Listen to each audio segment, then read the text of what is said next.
to the Global Skills Development Council, GBSDC, for organizing this amazing sessions, the Agile Webinar series. And it's an honor to be here to speak. And a big thank you to everyone who is in the audience who has made the time to join this session. It just goes to show how much dedicated you are to your personal development, because there are lots of other things you could be doing with your time, but you chose to log in. So we don't take this for granted. I don't take this for granted. So thank you so much. I'm going to now share my screen, and please let me know if you can see my screen whilst I do that. So whilst I'm sharing okay, thank you so much, Setuli, for confirming. So whilst I'm sharing my screen, I'm going to put it in presentation mode. I noticed that, a few of you had already said, where you're joining us from. Some people said you're from Nigeria, Princessa. There's Hannah from Malaysia, Shiva from India, Ashish from India. Please feel free to also put in the chat where you're joining us from, okay? We would like to know and say hello. Awesome. So whilst you're doing that, I am here to speak to you all about, on the topic, how you can boost your team effectiveness using the SLoMoSH canvas. Now, Setuli has already given an introduction, and I don't have much to add to it, but I also happen to be the CEO of Mezahab Group. And in this conversation, we are going to be looking at, in this talk, a brief introduction of myself. Well, I don't need to do that anymore. Hopefully you're still introducing yourselves in the chat so that you get to know who's here. We will then go into team effectiveness, look at what it is. What exactly do we mean by team effectiveness, and what mental models are there out, based on research, years of the research and the knowledge base out there on team effectiveness. We will then have a brief look at the SLoMoSH canvas, because the title of this session is, how you can boost your team effectiveness using the SLoMoSH canvas. So I'm going to give you a quick overview of what that is, the origins, and some use cases for the SLoMoSH canvas with respect to boosting team effectiveness. And we'll summarize. I'll also give you an opportunity to learn more about the SLoMoSH canvas, because we also have a special event coming up in about a couple of months or so. And we'll have the time to then, do a Q&A. But like Setuli said, as I speak, feel free to put your questions in the chat if you want, and then we can always get back to it. But I'll be asking questions, from time to time, and I would appreciate your usual cooperation and interaction. So I'm not going to repeat anything that Setuli has said in terms of, who I am, but I happen to, I am privileged to have worked in a number of multinational organizations, and have been privileged to work and visit 17 countries and counting, all around the world, in Europe, Africa, the Middle East, North America, and Asia. So this was me at the University of North Carolina in Charlotte, where I was at the conference I'd facilitated. I don't know how I'm going to move this. Trying to hide, apologies, I'm just trying to hide this, but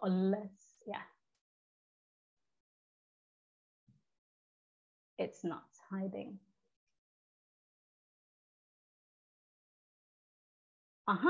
We've got it. So back to what I was saying. So I've been privileged to work in various parts of the globe. The next picture of me pointing was in Muscat, Oman, where I was running a training. I helped a retail organization, not a retail, a banking or financial services organization with their agile transformation. And another picture here is just about me. Most recently in March in Amsterdam, in the Netherlands, where I was delivering a keynote on on the SLoMoSH canvas, but this is going to be a different, today's session is going to be a very different angle on the SLoMoSH canvas. But if you're interested in listening to what I had presented in Amsterdam, I also host the podcast Agile Innovation Leaders, which is available on all major podcast hosting platforms like Google Podcasts, Apple Podcasts, Spotify, Amazon Music, etc., and also on our website. So if you want to listen to that, you can. But today's one is absolutely different, so don't worry. Yes. So that's a bit about me. One thing I'd like you to know before I move on to some of the organizations I serve is that some call me the coach's coach, and I help leaders and teams to find better ways of working. And in the process of finding those better ways of working, they become more of the sort of people and organizations that their ideal customer would want to do business with over and over again. And who doesn't want that? Some of the organizations I've worked, served and spoken at include, those here. But the main purpose of this session is for us to, talk about team effectiveness. So I'd love to see what you have in the chat here. How would you define team effectiveness? What does it mean to you? So if you don't mind putting that in the chat. And Setolu, because I can't see the chat, I'd really appreciate if you could help me call out what people write, please. Definitely, I'll do that. Thank you. So we have one entry by Agnes. She says collaboration. Collaboration, that's a great one, Agnes. Thank you for sharing. Yeah. Anything else? Yes, another one has having better communication, competence, problem solver. Having better communications, competence, problem solving, these are great, terms that one would associate, I would associate with team effectiveness. So thank you so much for, for indulging me with my request. So let's define team effectiveness. I found this definitely, there are multiple definitions out there in the web. And I came across this one in a blog article by Reich, spelled W-R-I-K-E. And basically they define team effectiveness as the capacity of a group of people. Usually these group of people would have complementary skills to work together to accomplish goals set out by an authority, team members, or team leaders. So I've highlighted the phrases that I felt to be, kind of key to team effectiveness. It's really about the capacities, really about what are they capable of doing, and based on what they're capable of doing, how much of that capacity are they, living up to, okay, and how much are they working together to accomplish goals. Now, it's not unusual to use the term team effectiveness, in association with a team that's considered to be high performing. And highly effective teams are able to motivate themselves, in each other, collaborate to solve problems. I remember it was Agnes that said collaboration, and other people said, something about, solving problems. So highly effective teams are able to motivate each other, collaborate to solve problems, which leads to greater impact and greater results. Now, because this is a session on, that's based on the Agile Webinar series, we cannot talk about team effectiveness without linking it to the Agile Manifesto, which serves as kind of the foundation or the common thread that runs across, the various frameworks that fall under the Agile umbrella, okay? Now, how many of you are familiar with the Agile Manifesto? Just type yes if you are familiar with it, type no if you're not. Setolu, any response in the chat? Yes, so far we have 1, 2, 3. 5 yes. We have 5 no's. Okay, awesome. We have 6 yeses now. Awesome. Well, thank you so much, Settle, and thank you so much, everyone who's responded so far. So for the yeses, awesome. I don't need to go into too much detail. For the no's, I will try to give you a quick overview, but this is not the, it's not the topic of this this session. It's not the focus. And I will highly recommend, Settle at the beginning of this session announced that they have a course in Agile Foundation with some discount off. So it would be useful to go on that course. So back to the Agile Manifesto, before I get to the point why I included it in this presentation, for those who are not familiar with it, the Agile Manifesto, as the name suggests, is kind of a documentation of the values and principles that govern the frameworks and practices that fall under what we would call the Agile umbrella. A little bit of trivia, this year, 2022, actually marks the 21st birthday of the writing and publishing of this Agile Manifesto, and it was put together by a group of people who are in the, were in the software development industry.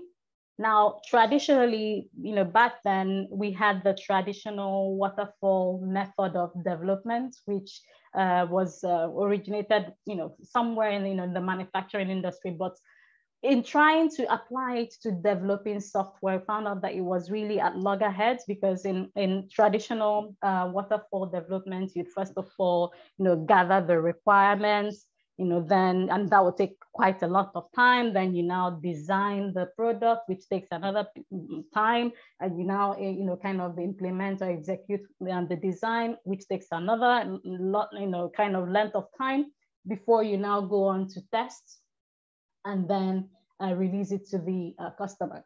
Now, by the time you've gone through that process, let's say typically you might have, years that might have passed, say 2 years, and by the time it gets released, things have moved on, or it's not what the customer wants.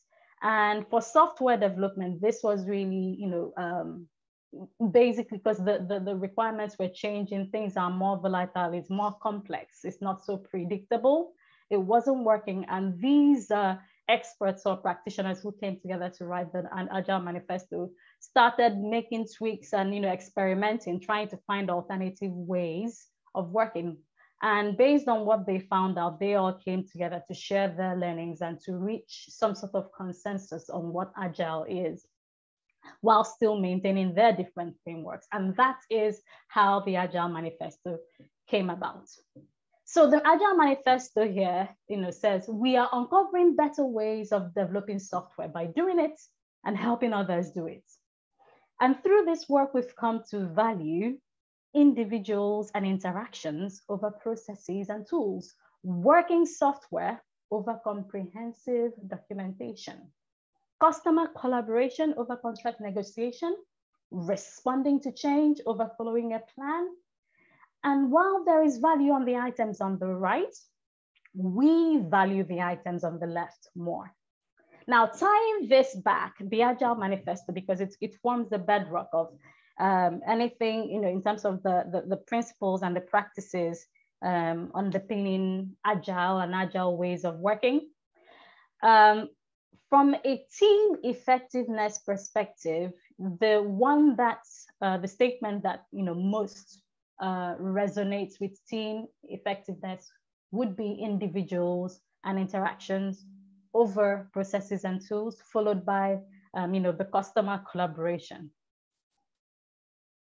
Now that's about the Agile Manifesto. Again, if you have questions, please feel free to put it in the chat, and we'll address that later. Now, a lot of research and theories on what makes an effective team have been done and is out there available on the web. I'm going to touch on just about 3 of them before I get to what I call the 3 C's that I put together based on my observation and based on my experience working with leaders and teams over the span of my 20-year career. So there is what we call the GRPI model of team effectiveness. And this was based on the research by a group of people named Rubin, Plovnik, and Fry, published all the way back in 1977. Now, GRPI stands for, you guessed it, goals, roles, processes, and interpersonal relationships. And in their work, they're saying that the team effectiveness, for a team to be effective, they have to have goals, they have to know what they want to achieve. And they also have to understand, okay, who's doing what, when and how. And then they also have to have a processes that, set of processes agreed in terms of, how they keep records, how decisions are made, how actions will be taken, et cetera, et cetera. And then the interpersonal relationship aspect of it, because as human beings, we have different personalities, we have different preferences. Some are more extroverted than others. Others would prefer to work alone and are more introverted, etc. So that is a factor that cannot be ignored in studying team effectiveness and our being part of a team. So that's the GRPI team effectiveness model. Then there is the work of the late J. Richard Hackman, who was a professor of social and organizational psychology at Harvard University. And this is, and in his book that was released in 2002, Leading Teams Setting the Stage for Great Performances, Hackman proposed that successful teamwork depends largely on 5 conditions, and those 5 conditions are on the slide here. So number 1 is that it has to be a real team. So the team has to be stable. It has to be the membership is not about, you should keep them stable and have them all stay together and work together over a period of time instead of changing team members too often. The second one is compelling direction. The team would have to have a clear purpose and a compelling direction for its work. And the third condition is an enabling structure. That means that the team must have good dynamics. And this is loosely tied to the interpersonal relationships that we spoke about in the GRPI model. And the way they are composed, the way they are formed, must help them must be in such a way that they play to their strengths, and their weaknesses are kind of compensated by their team members. And then the fourth one is social supports, also known as organizational supports.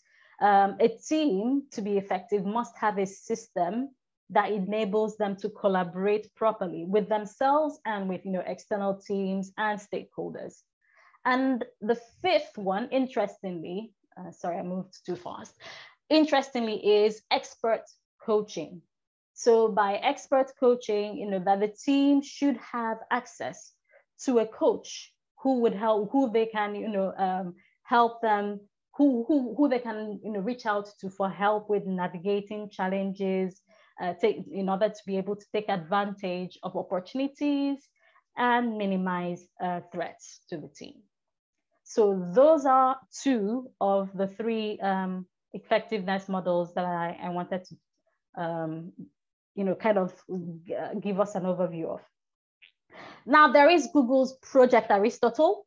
So this was a 2-year study that was commissioned by Google, the technology company. I would struggle to find anyone who hasn't heard of Google.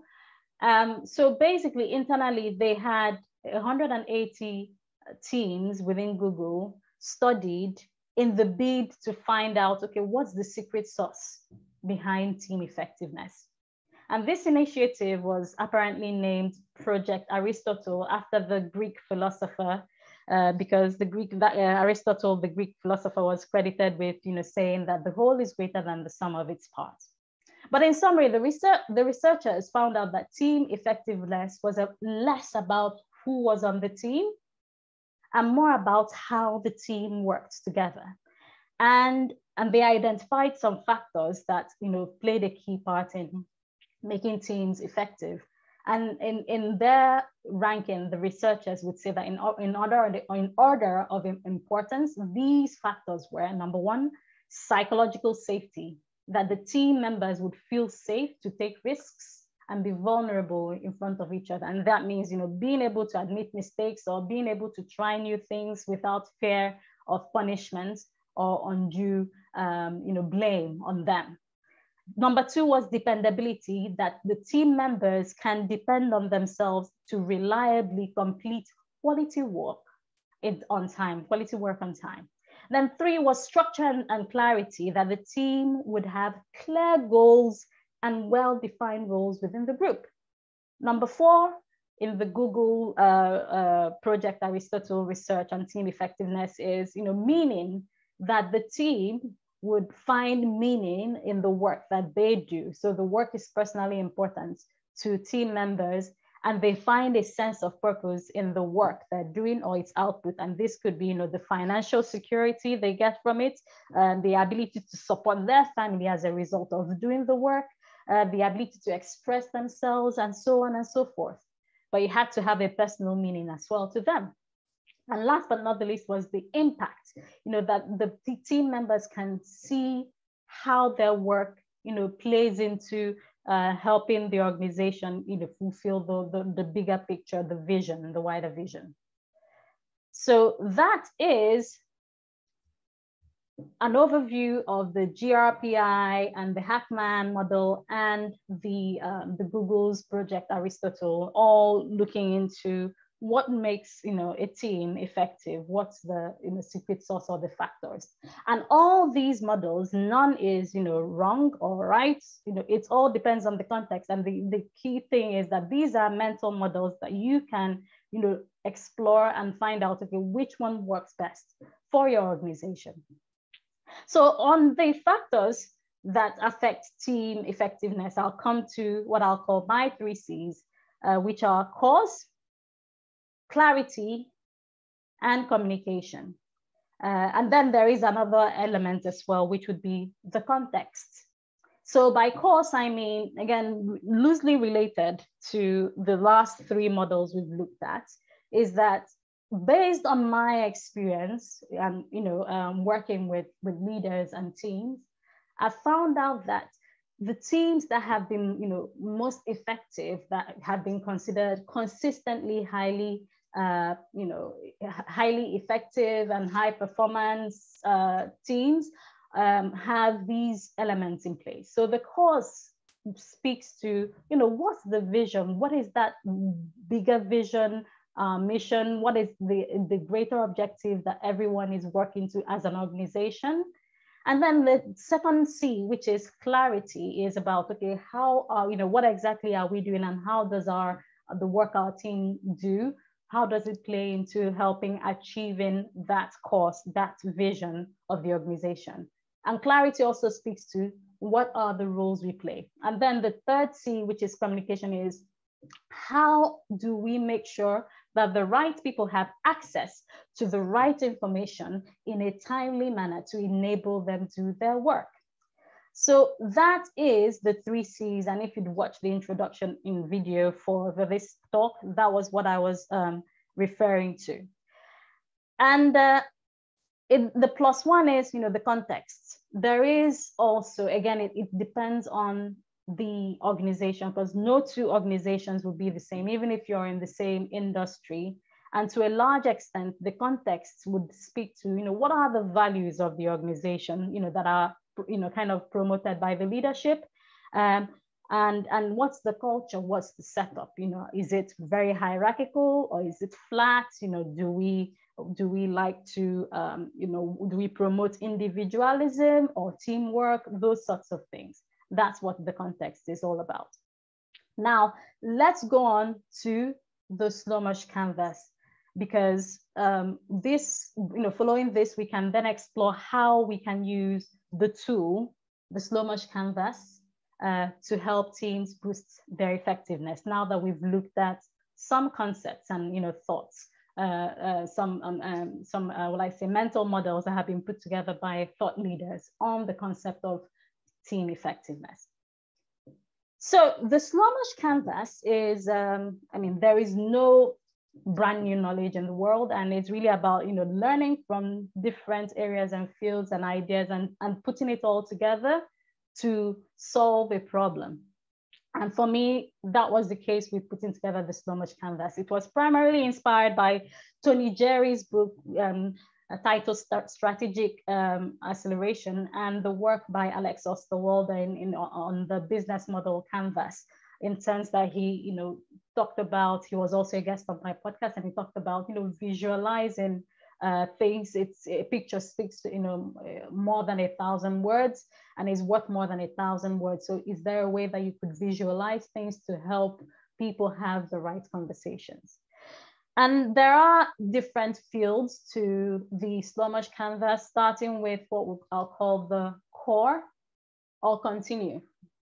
And in this, so I would give you an example of how we use it later on, but at the core, really you put a sticky note to say, okay, what are the responsibilities? If we're using it for clarifying roles and responsibilities, you say, okay, at the core, we're going to put responsibilities and tasks that are common to all role holders as a minimum, okay? And usually things in the center of the canvas, you would, once the conversation has been had, you would deem it as, okay, everyone is happy with it and there should be no change.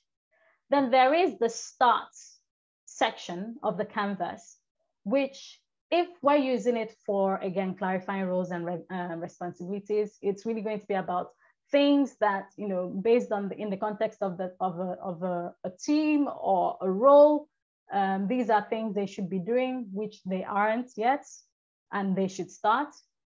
And then there is less of, more of, stop, and handover. Now, for all these areas, these are where you'd categorize or place, typically in a physical room, you'd have it on a big, board, and then you have sticky notes where you're sticking it on. Virtually, when you have distributed teams, you could have a virtual collaboration tool like Miro or Mural, where you put the virtual stickies on. But the key thing is that these areas would help you with categorizing different aspects of the work to understand what actions would be taken after the conversation in the team. So this is an overview of the SLoMoSH canvas. Now, let's look at some use cases in my experience when I developed the SLoMoSH canvas, what I've used it for in my bid to help teams and leaders be better at what they're doing, be more effective.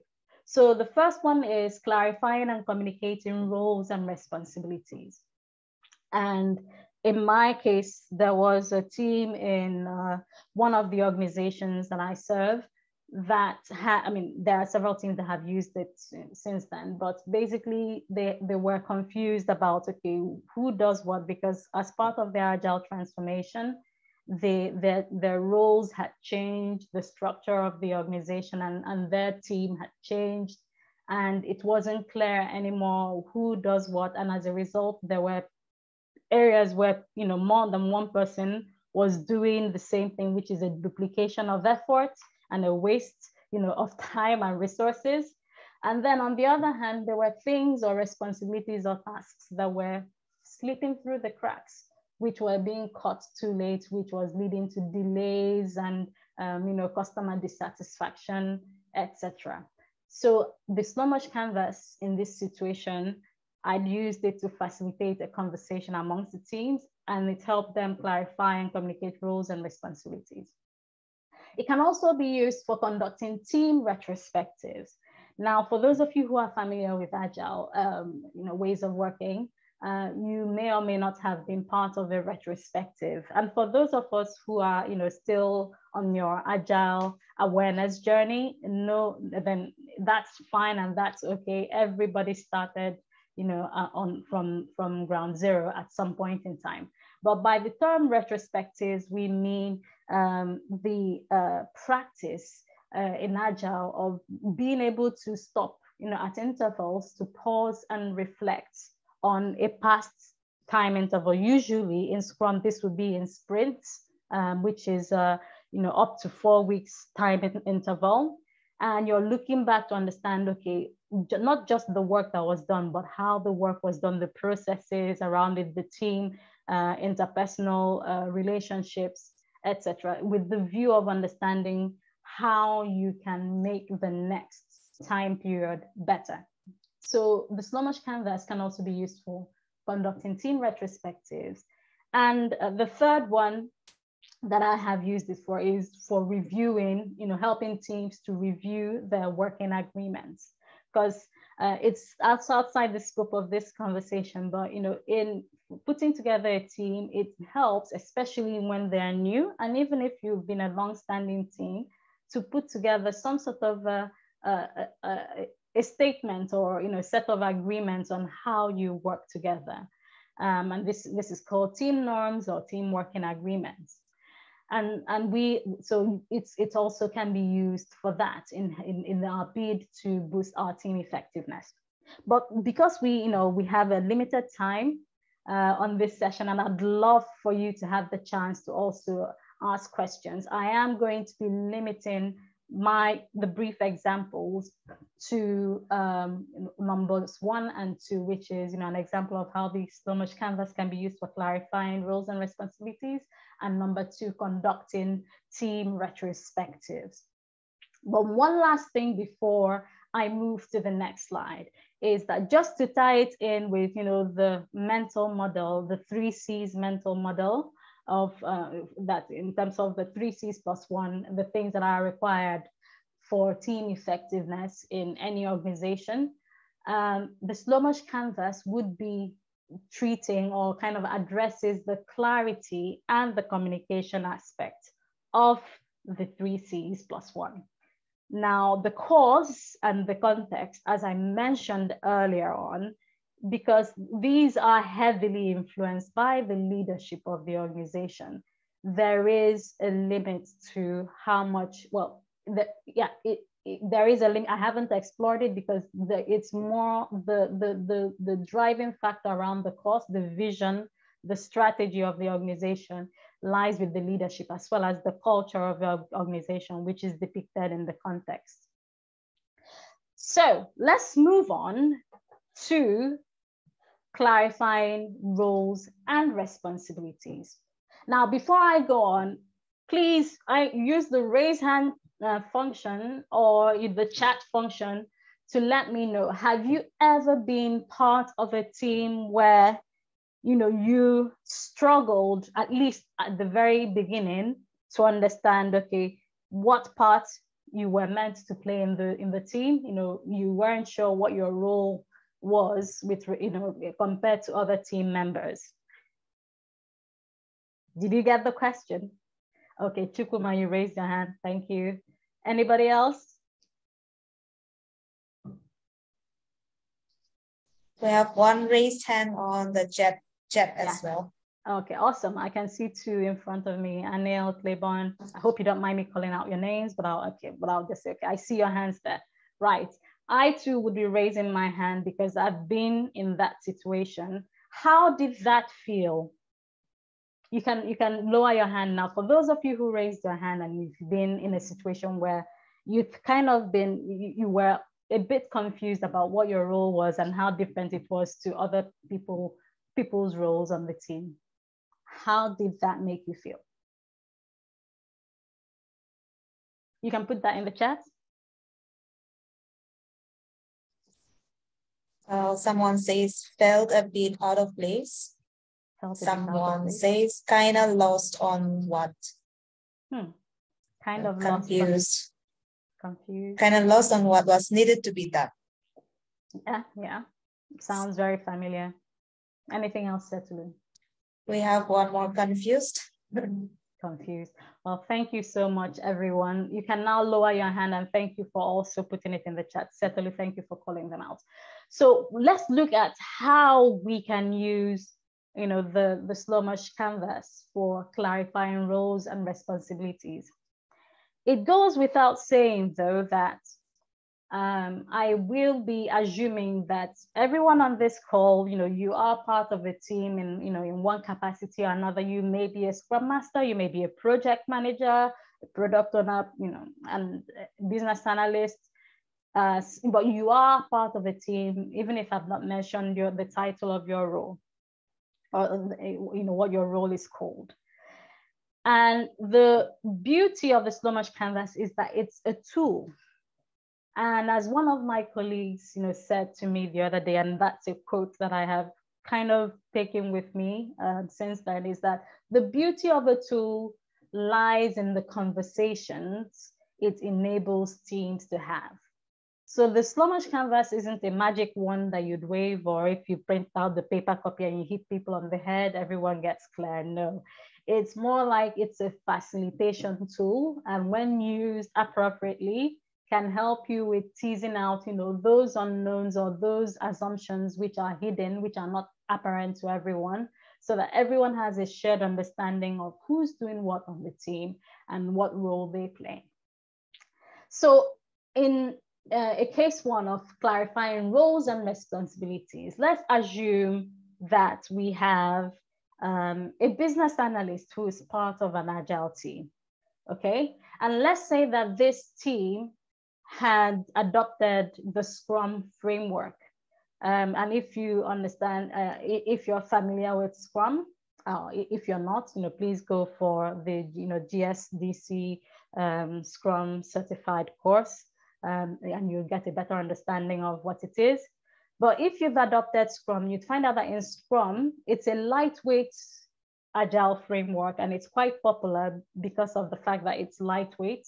And there are three main roles in Scrum: the product owner, the Scrum Master, and the team, or before they were called the development team. But the key thing is Scrum recognizes that there are different titles. You could have the quality assurance analysts, you could have the user experience designer and all that on the team. But just for simplicity, all these other roles were classified under the term the development team or the Scrum team. It doesn't mean that one role is more important than the other. Again, it's really all about the simplicity. Back to this analogy or example that I am giving. So the business analyst is part of a Scrum team. Now, if you are familiar with Scrum, you know that the role of a product owner, which is kind of a representative of the customer on the team, the product owner would do a lot of work around understanding the work to be done, defining the product vision in some instances, prioritizing the work to be done, reviewing the work, to make sure that it's done as agreed and it meets the acceptance criteria, and defining, what these acceptance criteria are, and stories, and so on and so forth. Apologies if I've given some Agile jargons. For those of you who are familiar, you'll understand. And for those of you who are not, again, we can address some of these in the Q&A, and there are fantastic courses on offer by GSDC. But the business analyst and the product owner, it's not unusual to find out that there are gray areas or some overlaps in the roles that they perform. And in one of the the sessions that I ran, and this is a hypothetical one, I'm not going to repeat everything in that actual situation, but you might find that we start off by defining both as much as possible what are the what's the job description, what are the tasks and the responsibilities a business analyst would typically be expected to do, and we populate the core area with those. Now, would also ask, the business analyst or business analysts, if there's more than one of them, to also say, okay, in your context now, what else do you currently do that is not in the core area? Now, they would, populate it. Now, let's assume in this hypothetical situation that the ones in bold italics are the ones that the business analysts, put in place. I admit this is not a comprehensive description of what a business analyst does. So please, this is just for an example. For those of us who are detailed and actually are into the whole business analyst's role and responsibilities, what they do. Now, once it's been done, we'll now have a conversation. You facilitating this conversation with the SLoMoSH canvas would now start, on it with sticky by sticky to say, okay, what do you mean by creating starter stories? Does that apply to you? How are you doing it currently? The person might say, you know what? I think we are okay with it. I would rather, and I think we're doing fine. And the rest of the team would say, yes, I think we don't have any issues with that. And it's better that the business analyst does it compared to the product owner. The product, we always, have syncs anyway, so we can always understand what needs to be done and by when. And so you go on with each sticky notes and have those conversations. Now, assuming we've gone through all the stickies, this might be what we would end up with at the end of the day. You might find out, okay, that the group or the team would now realize, oh, actually, I didn't realize that, okay, for the context of my team, as a business analyst, I would need to help the product owner facilitate backlog refinement sessions, especially when they are not in the office. They might be off sick or they might be on vacation. So if that's the case, then I would need to, as a business analyst, start facilitating backlog refinement sessions. And then, you find out, okay, oh, more of, I actually contribute to the product vision and roadmap whenever the product owner, consults with me, or when we have our daily check-ins or, regular check-ins. But I should be doing more of it, especially in the light of the nature of work that we do as a team. So you put it in the more of, and so on and so forth. So we would have things in the outer area of the canvas. Now, based on this, if you have a manageable number of stickies or manageable number of actions in the outer area, and by the outer area, I mean anything that's not in the core, the next step when you're facilitating this conversation would be like, okay, so you said you want to start facilitating backlog refinement sessions. What are the actions that will need to be taken to make sure this starts happening? And who would be the owner? And then you get that and agree the owner, and you move on. In a case where you might have so many stickies in the outer areas, because you can't boil the ocean, and in Agile, there is this concept of time boxing, putting a limited time to do an activity so that you only focus on the high priority work and leave the not so high priority work to a later time. And in that case, you might want to do something like, dot voting, or have the group, prioritize the actions so that you know which ones you would focus on first and which ones will be put into the backlog for later addressing. So that's an overview. Again, I understand this is a quick overview of the SLoMoSH, using it to clarify roles and responsibilities. Now, in one of the situations, and actually in multiple situations where we've used this SLoMoSH canvas, another advantage is that it makes things visual. It's not just, you're not looking at a Word document or an Excel sheet with lines and lines of roles and responsibilities and your eyes glaze over. It actually helped some teams with having a conversation with their leadership to say, okay, this is what we do. And as you can see, we actually do a lot and we would need help with X, Y, Z. And in some instances that, led to having them getting, an extra resource or an extra role being approved for hire onto the team because they were able to present what they were doing, and it was visualized, and it was easy for the for their stakeholders to understand what they were referring to. So that concludes the use case of using the SLoMoSH for clarifying roles and responsibilities and communicating this to stakeholders. Another example of how you can use the SLoMoSH canvas to, boost your team's effectiveness is by using it as a tool for facilitating your team retrospectives. Now, in this situation, how you could do it is as such. Now, I'd already mentioned that retrospectives in Agile would help teams to pause and reflect at regular intervals on how things are going with the work you're doing, the way you're going about it.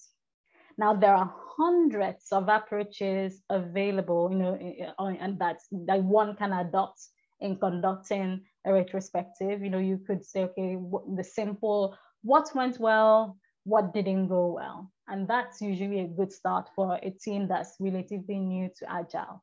However, the downside of, the what went well, what didn't go well is that if the facilitator isn't that skilled, there is a chance that it will just end as a conversation or a whining session, or a complaining and praising congratulatory session without any concrete actions being identified from it.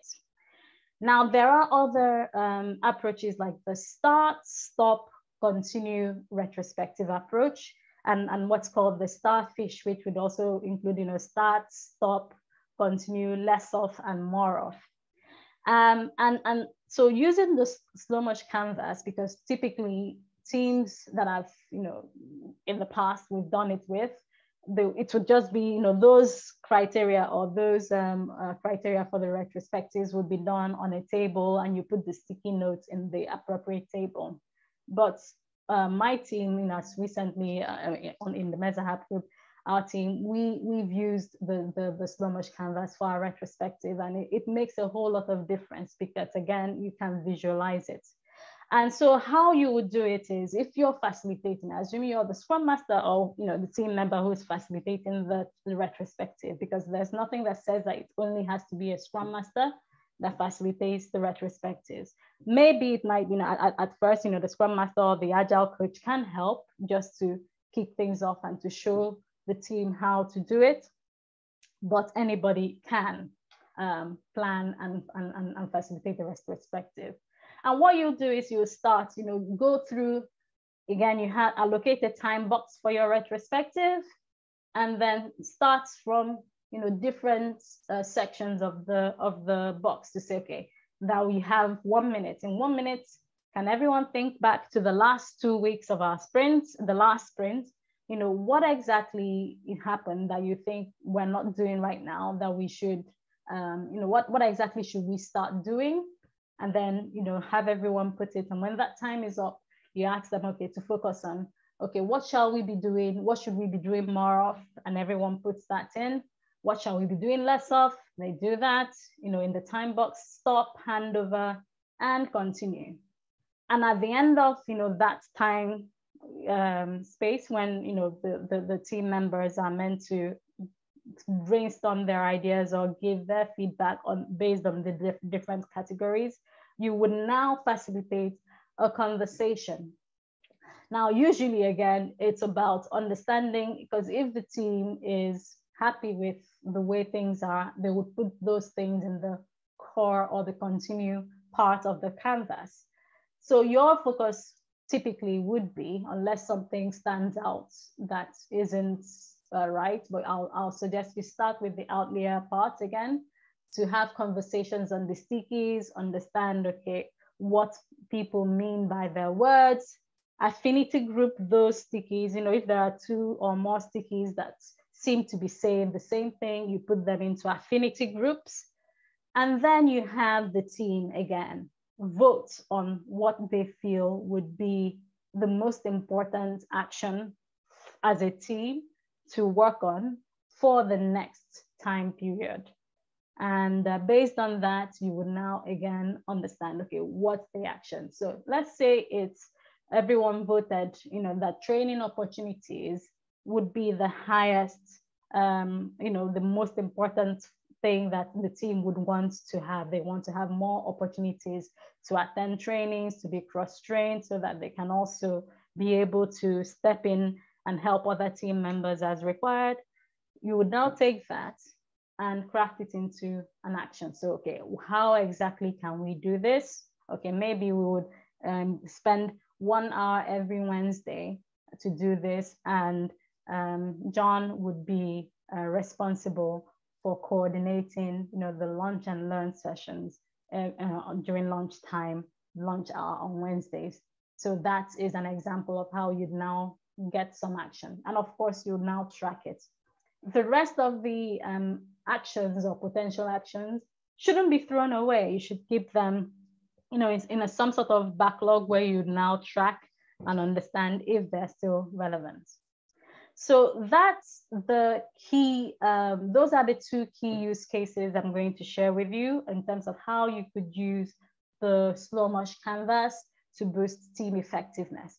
I'm now going to give you some tips on how basically, so if you're using it for, to clarify roles and responsibilities, it would be more effective if you do it on a role-by-role basis. I mean, if you're looking at it from a team perspective, a team versus the organization and what one team does versus another organization, you can also do that as an entity. But if you're talking about a specific team and the individual members, then it's better to do it role by role, and then you compare notes, and then you can then know how to communicate it, and everyone gets to a shared understanding. It always helps to pre-populate the center of the board, the continue core board in a role and responsibility clarification session, to start with generic responsibilities and have people now add anything else that might, that they probably already do, which is not in that, on the board. Encourage conversation and debate. This is a tool. It's not a magic wand, and it's meant to just help with, making sure people are on the same page. So encourage, when you're facilitating a SLoMoSH session, whether it's for clarifying roles and responsibilities or whether it's for retrospective, remember that the conversation part of it is key. Teams that communicate, remember the pyramid, the 3 C's, the communication part is essential if your team is to be effective or is to remain effective as a high-performing team. And of course, you need to keep focused on, okay, the desired outcomes. Why are we having this conversation in the same place? And of course, we should know that you don't have all the time in the world. So try to keep things within a time box. And this session, whether you're using it to clarify roles and responsibilities or a retrospective, or in the third use case, which is about reviewing working agreements, which we didn't go into right now, things are always going to evolve. So it's not, you shouldn't have the notion that once you've had that SLoMoSH session, it's once and done. As things evolve, remember to review, you inspect and adapt. So we have gone through my presentation, and I'll summarize by saying, cause clarity and communication within context are critical factors for team effectiveness, especially based on my experience.